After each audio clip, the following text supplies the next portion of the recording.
Ladies and gentlemen, and everyone in between, welcome to the fourth episode of the Diversity Minded podcast with me, James, and the lovely.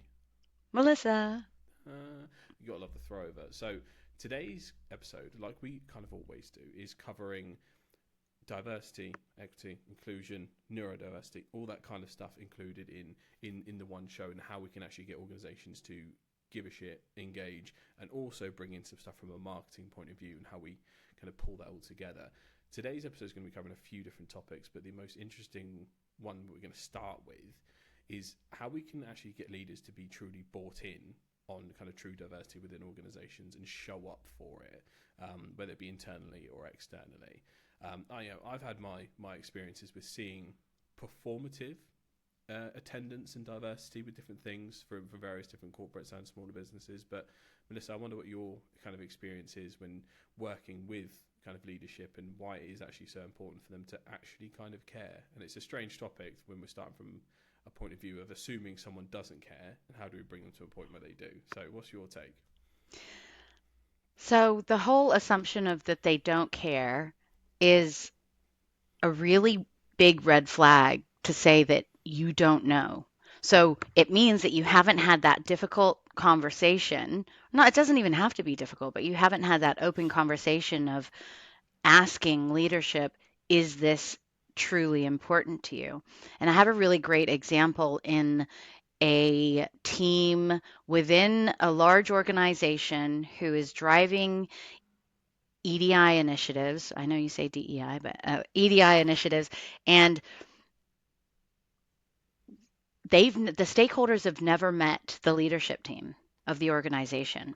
They've Mm. actually never sounded out what it is that they're doing. So in my mind, it's like, okay, so clearly you guys are a tick box for that organization. You're not necessarily there to align with the goals and strategy and vision of the organization. You're there because this is becoming increasingly important, and you want to say on your employee handbook, we've got a team to ensure you feel included no matter what your diversity.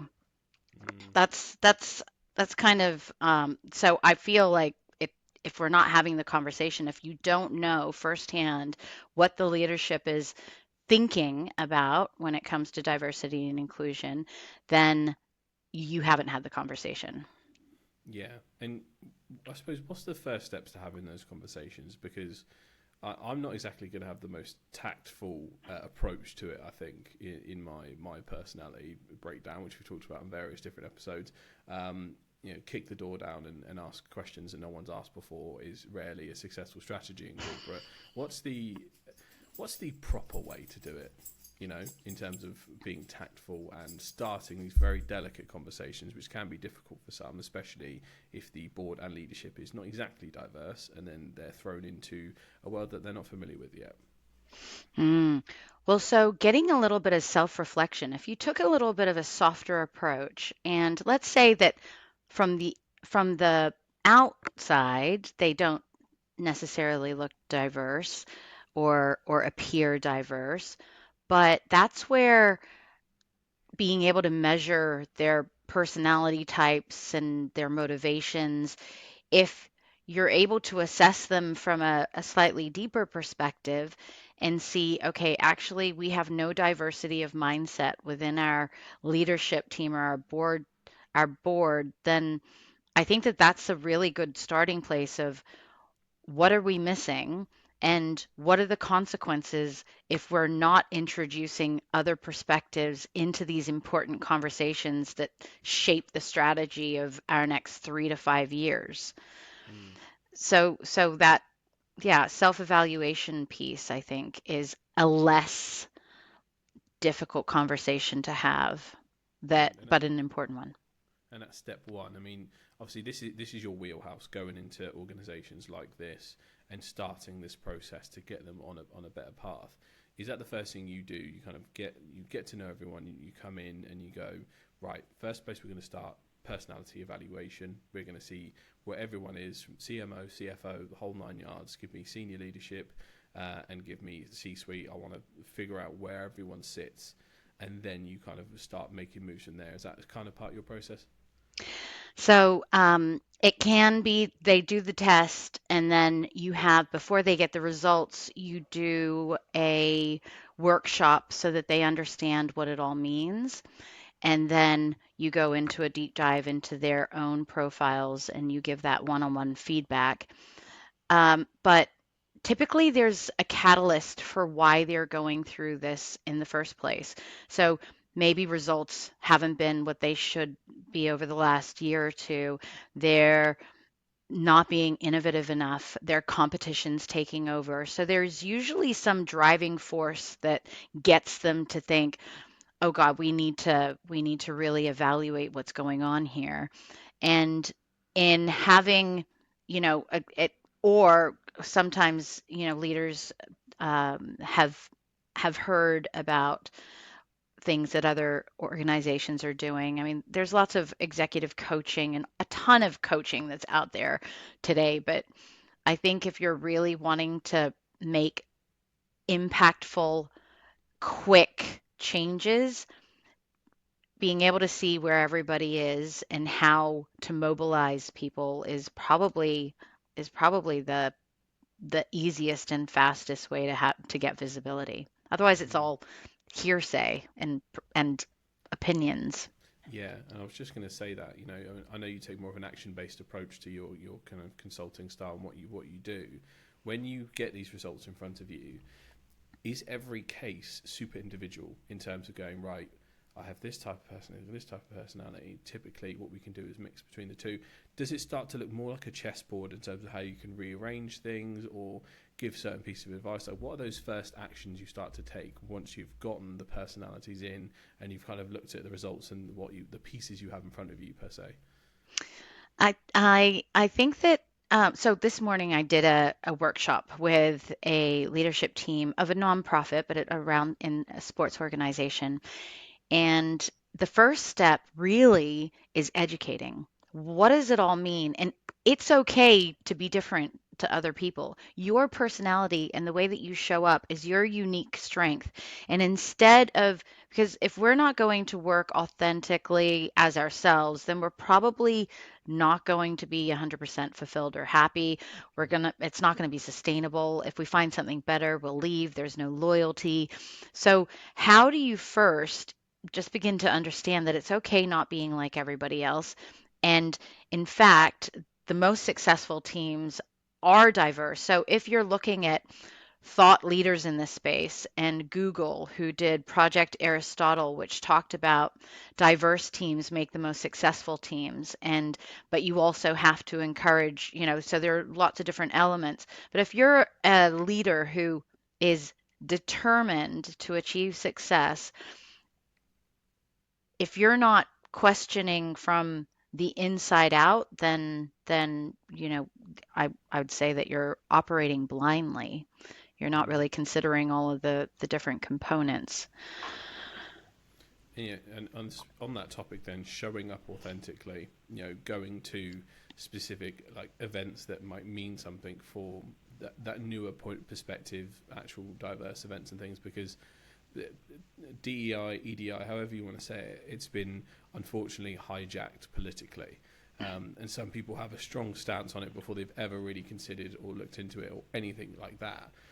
So how do you show up authentically and not make it come across like a tick box exercise? Because I know a lot of large corporates will struggle with this in terms of, and I have my answer from a marketing point of view, but in terms of how you see it, how do leaders actually show up and show up authentically when it comes to diversity? Well, I was speaking to a male ally yesterday who said he does a ton of mentoring for women in STEM, so science, technology, engineering, math.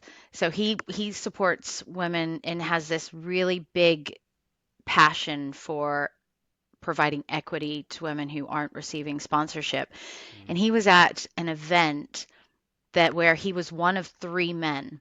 So leaders of organizations where there are these women in engineering or women in technology events, none of the leaders are showing up. They're sending a woman to these events, or Mhm. and not really getting involved themselves, and they're thinking, oh well, that's I'm not diverse, I'm not a woman, I don't need to go to that. And actually that's the total opposite of what they should be doing. Mm. And I think that, so one, showing up, I mean, you were talking about one of the events, and we could go we could go on about some of the pitfalls of corporate mindset. But you were at an event where, what were you saying about the leadership that showed up to that? Well, you know, obviously I've been to a fair few startup events and things like that, and whenever it's either sponsored or hosted by a corporate, you're lucky to get someone of any relevance slash ranking, first of all, in terms of actual conversations that you can start. It's like they're well aware that there's a room full of startups that would want to talk to them about something, and the last thing they want to do is engage with it because they know that they'll never do business with any of them. But Mm. they brought them all together for some fucking reason, and they don't want to don't want to talk to you. So that's one, and two, one's events that are specifically around diversity. Um, it just seems it's such a clear tick box exercise for why it's done or why it's sponsored, Mm. and even just the awareness in culture of the fact that social I can't remember what the actual term for it is now. It's almost like a charity budget or social corporate responsibility, basically, is what is the corporate term for it. But really, that's the PR budget to keep the heat off our back. That's what it's already perceived in that light. So whenever large corporates attend events, create accelerators or sponsorships or something along those lines, you'll typically run into a wave of disbelief that you care. And especially when you don't get the full showing from that particular company, it confirms everyone's thought process in the room. Mm. So if you're in a big brand, you've got a hell of a uphill battle against you if you actually want to show that your brand does care about this, or you as a leader does care about this. So actually showing up in a way where you want to have those conversations with the people you brought into the room and have difficult conversations. If you're actually in the diversity space, that is what matters most. At least from a feeling point of view, the marketing answer is slightly different. What's the marketing answer? You need to be documenting the fact that you're showing up often, all the time, constantly. There's a reason that we trust content creators and most people online, and it's usually after they put in a hell of a lot of time to get there. I've talked about it many different times on my video content, but there is a concept called the parasocial connection, where humans can't tell the difference between a conversation through a screen and in person, subconsciously and emotionally. So you will form these quasi relationships with people. That term is often used to associate, stalkers and things like that, but it's on a micro effect happening to everyone. Favorite podcaster, YouTuber, TikToker, streamer, whatever it happens to be, you're probably dialed in on someone. And if you met them in person, you talk to them like you already known them, when Mm. actually you don't. And it's that strange relationship that can happen. All brands could take advantage of that if they regularly documented a lot of the stuff they did.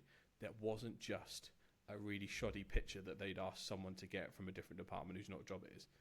Like, this is why vlogging is so important, even if it doesn't seem like your brand would fit that model. Because if you put out a consistent vlog or podcast or YouTube video that documented you showing up to these events in diversity every year for the last 5 years, guess what your brand perception is going to be like compared to the brand that has done it but didn't document it?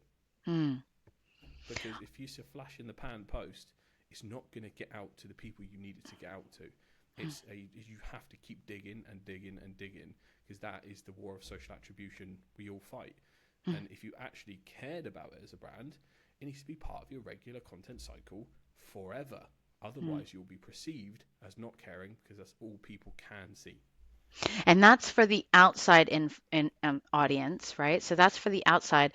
And then for the internal audience, if your leaders aren't having conversations with diverse groups and really understanding some of the challenges that they may be facing within the organization, or how they could be better enabling and supporting them, then that authenticity and sincerity isn't going to be there either, right? They need to do it both internally and externally, because I could really imagine some companies, you know, doing it from a PR perspective and then still missing the mark internally.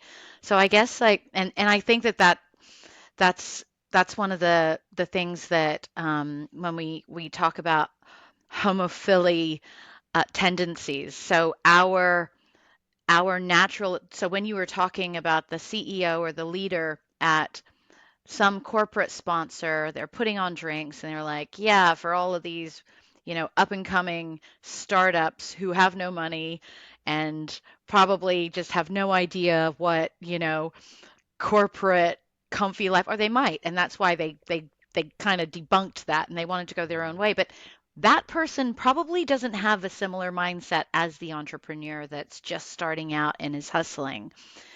And so homophily talks about our natural tendency to gravitate towards people like us. And that would Mm. have become from, the beginning of time, when in the cave days and when we were really focused on survival. So if we weren't Yeah, with pattern people, recognition. Is there a tiger in that bush? Stuff like that. right, but also, is that person from a different tribe from us? And are we safe? Because if we're not, and that's the whole thing. So everybody has a certain level of prejudice built in their internal systems, because Hmm. that's how we kind of created and survived. So if we were talking about which breaking through that, and so like what kind of structures in society encourage this? Well, schools. So schools and where you live, you're often gravitating towards areas that you feel most comfortable with, or maybe of the similar cultures, or there might be conveniences around you. um, in the office place, you may leaders can unfortunately still hire based on who they know or who they're most comfortable with, and you'll hear about leaders leaving and then bringing people from the company that they worked with. What are your thoughts on homophily and in I guess the marketing world? How do people gravitate towards things of the same compared when they're thinking about marketing?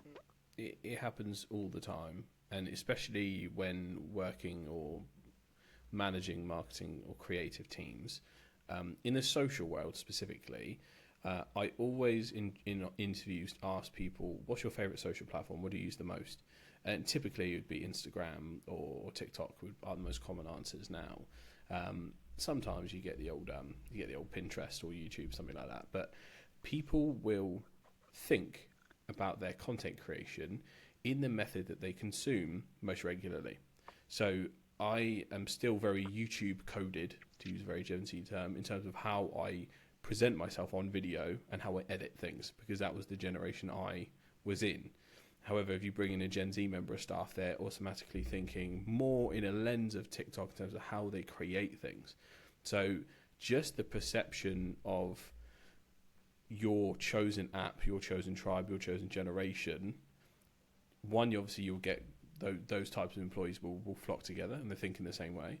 And then you have to untrain those habits that come with sticking with the same people and same things to then market to a particular audience segment that thinks very differently. And this can be something very hard to do, especially when it's putting yourself in someone else's shoes is hard enough. It's biblical lessons about it, for God's sake. Like it's a challenge. And when you have to, if I have to pretend to be 90-year-old John, who's got just inherited his lordship and has a manor, it's pretty hard for me to relate and create something for John, because I have to imagine I'm him. So this is where a lot of research, learning, and pure self-awareness comes in from a marketing point of view to make sure you can actually create something that thing right. And I think that's a lot of reason that marketing misses the mark a lot of the time, Mm. because you have someone from a completely different background making something for someone else, and that's why diversity is important.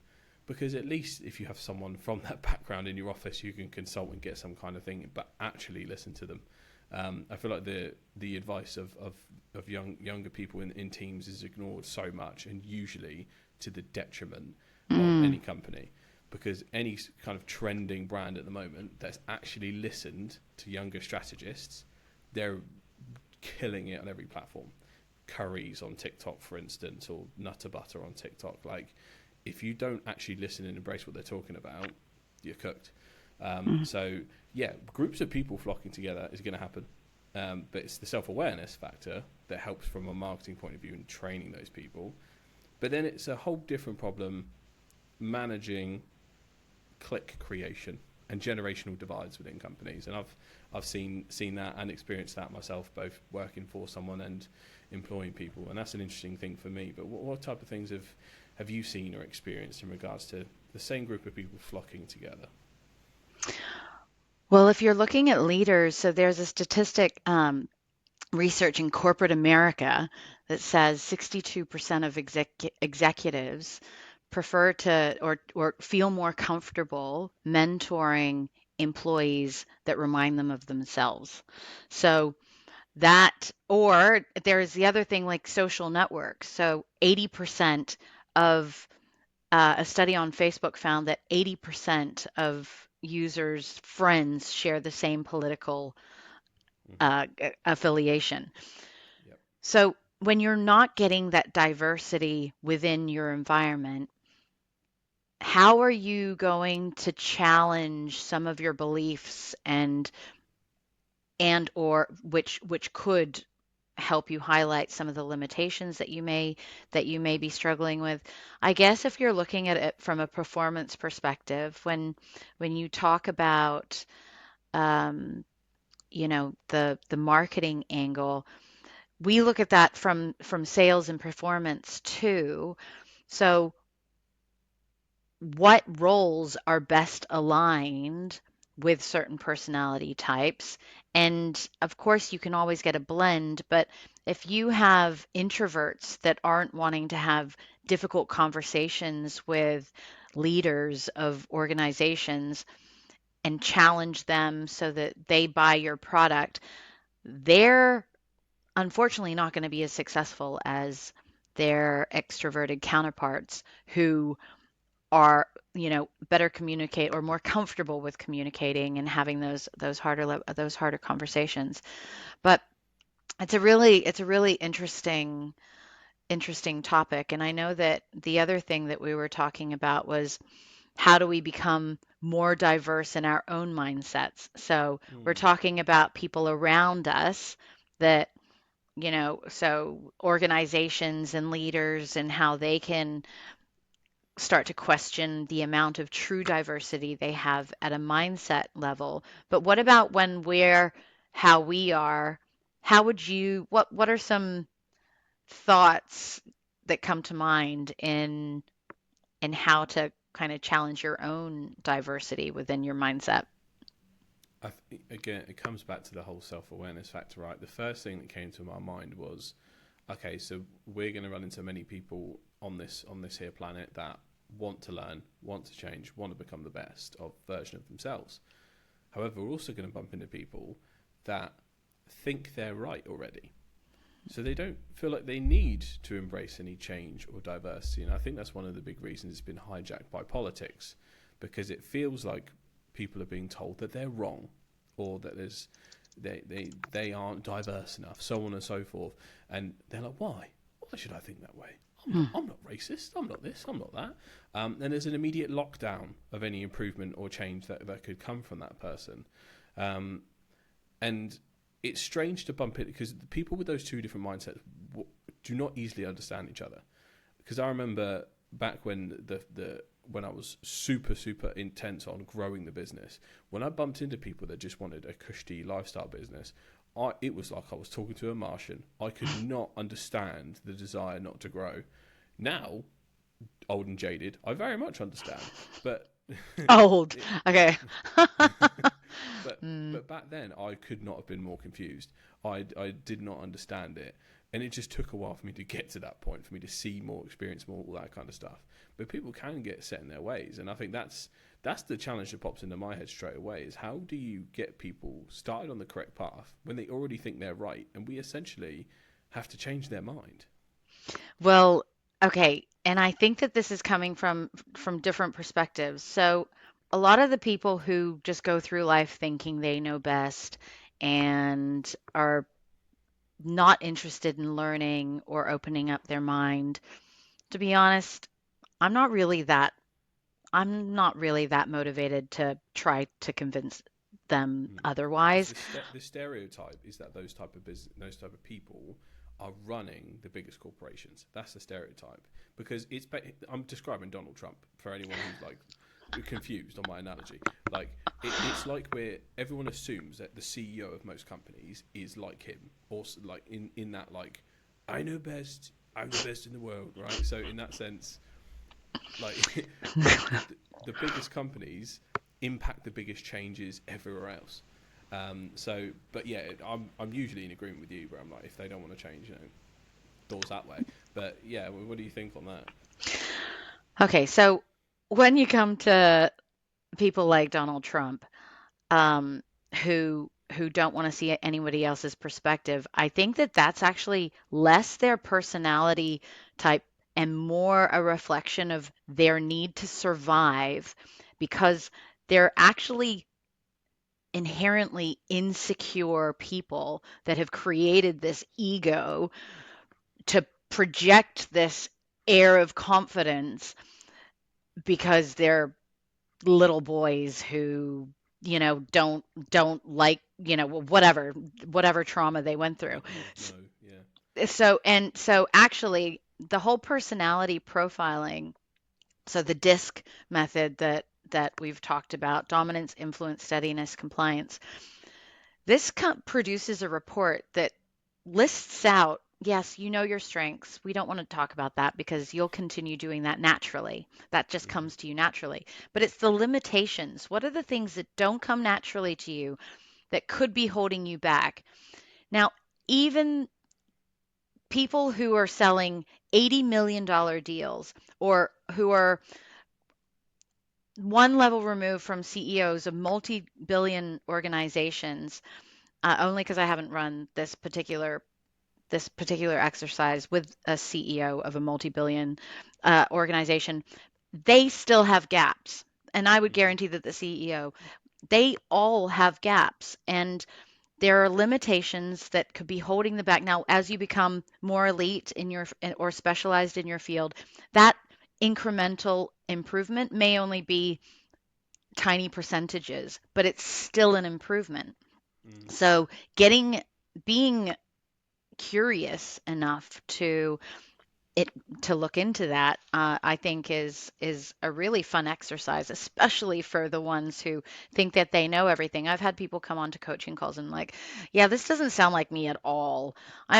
Yeah, not like that at all. And then once you talk through it and provide some context, they're like, oh yeah, that's really me.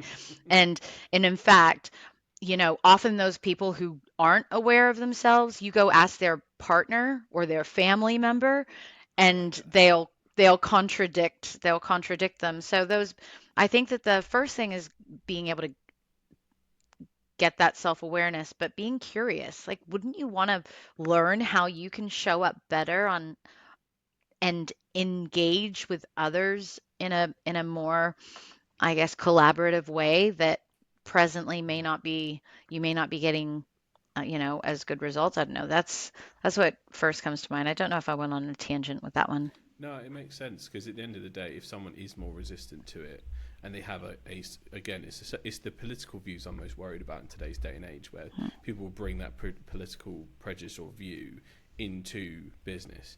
And I think the good thing is when you put it back to what you were saying, go back to the sheet, go back to the stats, Mm. go back to finding your gaps and improve it. Probably put in a sports analogy because they do like that. If we're running the same play on the field and we're not getting where we need to be, how are we going to get some extra buckets down the stretch? It's going to be looking at these guys. Like I can already see that game plan, right? And it's about talking in the language that they prefer. Well, just really quickly, I actually think, and so I used to be really different in my mindset from a political perspective. I was very conservative, and having finished high school in Texas, can you Can't believe do that it. in government, no, it was actually my father, but in government class, I was the furthermost right conservative in my views than over anybody in the class. But I believed in gay marriage, and so there were certain belief systems that I held. Now, I see that that was because of my upbringing and my small circles that reinforced these beliefs.